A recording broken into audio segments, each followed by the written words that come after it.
Hey, what's happening, everyone? Cody Lefevre here, coming at you with another training video. I know it's been like a week. Give me a break. Sometimes you get busy. So I'll try to get better at putting more of these out than once a week, but in the meantime, just be patient. Come on. Here in this video, I'm going to cover a few things. We're going to talk about jacked and tan. That's the goal for everything, right? Everything in life, jacked and tan. Well, more specifically, I actually want to talk about the program Jacked and Tan that I put out on my blog maybe a year and a half ago, something like that. Well, I had a lot of success with that program that I wrote for myself in Afghanistan, and I had so much success I felt I should just tell everyone else how good it was for me, and so a lot of people have been doing it since. So if you're doing the program, or if you're considering doing the program, then this part is going to be especially important for you. Don't be afraid that it starts too lightly. That's the number one question I get in emails sent to me from people interested in doing Jacked and Tan, or people halfway through Jacked and Tan and experiencing some real gnarly shit. And by the time they get to that gnarly shit, it's too hard to kind of pick up where it started to go wrong. But I feel like a lot of it stems around the fact that people aren't starting as light as I recommend in that program. And I'll link that down in the description box if you never heard of it. That's fine. You haven't hurt my feelings that much. You're just not invited to my birthday party. But anyways, the Jacked and Tan program, guys, just start it lightly. If you can't get maybe 13 to 15 repetitions on those rep outs in the first 2 weeks, after doing all those other sets of 12 and 10 or whatever, then weight is too heavy. A lot of times people are like, oh, I can get the 10th one, but no more.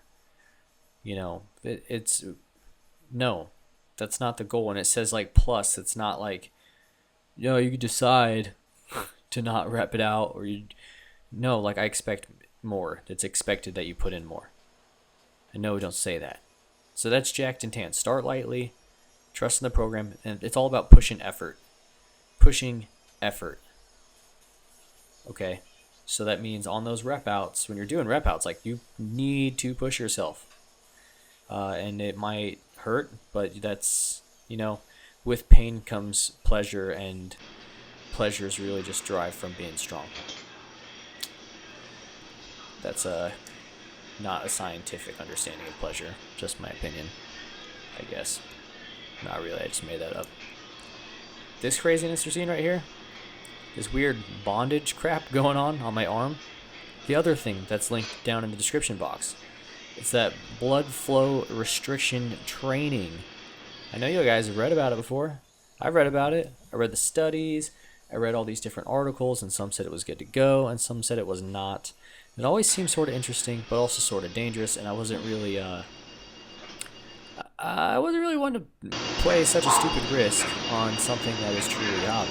So that article convinced me to at least give it a shot, and it hurt a ton. And really, my understanding of it is it's got to hurt quite a bit for it to be effective at all.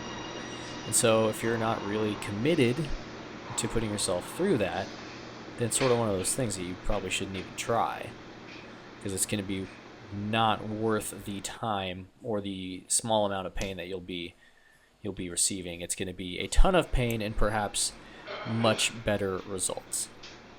But you got to go through that ton of pain first, much like pushing those rep outs that I was talking about before. And that's sort of the big kind of moral lesson that I'm talking about during this first phase of the video, is that if you want to get strong, you're going to have to do hard things.